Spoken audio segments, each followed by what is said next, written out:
Hey guys, this is Knife Sharpening USA. I got a few requests to do a video on the Tormek T8, some challenges I've had with it. I am a professional knife sharpener. I do use this system every day for my sharpening. Today we got a bally here. Now I already worked a burr on one side, I'm going to demonstrate on the other. So that's just the knife. Now this knife does have quite a bit of curve. Let me see if I can't get that to focus. It does have quite a bit of curve, as you can see right here. It does curve in and then belly back out. Now that's a little bit of a challenge on the Tormek T8. You do have to put a little bit of pressure for the stone to get into here on the edge of the stone. That's the only way that I found to be able to do that on the Tormek T8. I'm going to go ahead and fire this up and demonstrate it for you and show you once I get to this belly what I do. The greatest thing that I had to overcome with this system is sharpening the bellies of the knives and towards the tip, and the control that I have to have while going over the tip. You'll be able to see that in this video of how I overcame that, and how to do the tip correctly. That was my biggest learning curve. Other than that, the system is very straightforward and very user-friendly. So I'm going to go ahead and jump right in. I don't want this to be a long video. So I'll go jump right in, turn this machine on, and start sharpening this for you.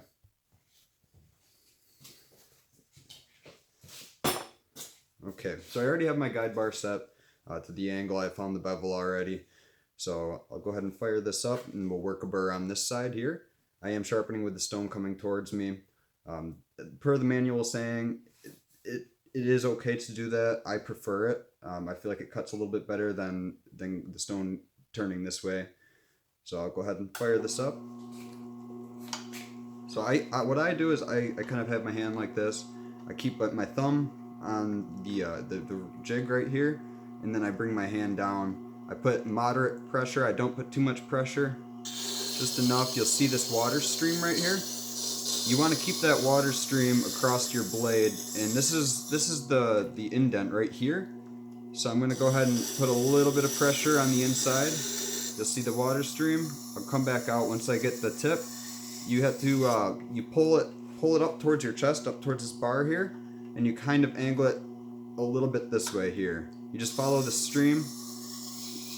You pull it, the stream is going towards the tip, and then it'll stop. So you gotta kind of angle it out a little bit so the stream hits the tip, and that's how you know you're grinding the tip. Then you come back through, still applying moderate pressure, get in the curve, and angle up here.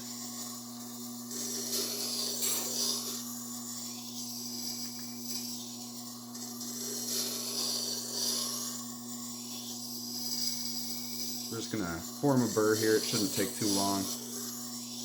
I find that the second side here doesn't take nearly as long as the first side forming a burr. Yeah, I already have a burr on that. I am using only the 1000 grit variant of this. I keep it in that always unless I have to do some major reprofiling. It does cut fast even on the 1000. It still is a little bit bitey.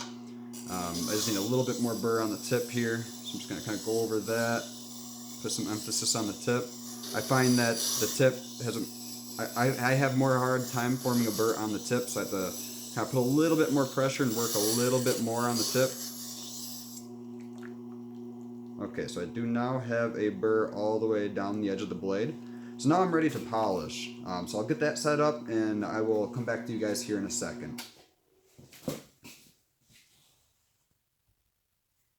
Okay, so this is the edge before we're going to hone it on the honing wheel on the Tormek T8.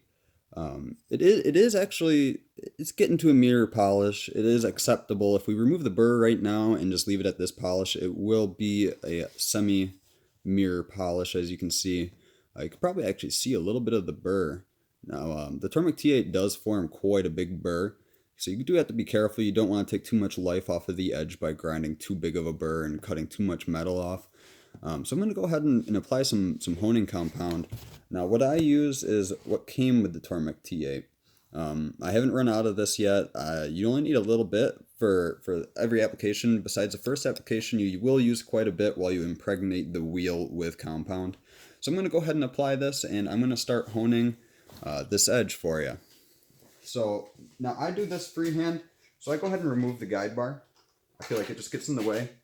That just works for me. Might not work for everyone. I did start out using the guide bar when I first was getting used to this honing wheel, and how you had to hold it at the angle, find the edge, the angle on the edge to remove the burr. I do have a few tips. So when you fire it up, you go ahead and you take a little bit of compound. You push the nozzle on the honing wheel, and you just apply a little bit. You don't need much compound. It doesn't take a lot at all. Put the cap back on that. Grab my knife. Now I always start by removing the burr first. So I'm on the edge with the burr. You want to hold your knife at an angle like this. The reason why I'm going through this is I had troubles when I first started out with the honing wheel. You want to hold it at quite a bit of an angle. I start pretty low because you don't want to round the edge. So you want to just start low, bring up the knife until you feel it start to catch. See how it starts to catch and move on the wheel like that? That's how you know that you're at the proper angle or you're moving the burr. You will see a little bit of black from the previous compound coming up on this opposite side of the edge. That's how you know you're at the right angle. You don't want to go any further than that. So I'm just going to go ahead and polish this side up. Now towards the tip you will have to move the knife up more and towards the tip, and you want to move it kind of back and forth just so you're not wearing one spot of the honing wheel. Now after a few passes I'm going to make sure that I have all the burr gone.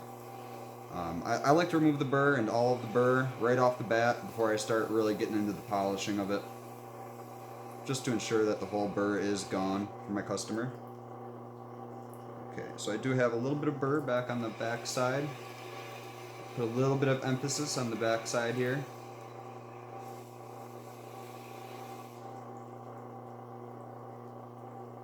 Alright. So in this curve here, I'm going to have to get on the edge of the honing wheel. I don't sharpen too many of this style of blade. I don't come across it too much. But I wanted to show you guys because you guys will probably run into it at one point in time. So just showing you how to remove that burr from that inside curve. You just kind of go on the edges of the honing wheel. I found what to work the best, because when you hold up the honing wheel there's actually a gap here. So you got to get it on the edge. You got to be careful not to hit the handle on the stone. It will damage the handle, obviously. I've never had it happen to me. You just have to be cautious of it, especially with a customer knife. Okay, so that whole burr is gone. So now I'm going to go to the other side. You don't need any more polishing compound. I'm just going to do the same to this other side. You can use the guide bar. I found it a lot easier just to do it by freehand. There's not much you can mess up unless you round the edge. But you just have to be cautious about that. Just take your time when you first start out. You're just going to polish up this side. Okay, so there's no burr at all. That's a razor sharp edge right now. And that only took me a matter of 10 minutes from start to finish, from setup to finding the angle to sharpening this edge here. Now I'm going to go ahead and take it up more to a mirror polish. I just want to show you guys what it looks like now, so let me go ahead and wipe it off.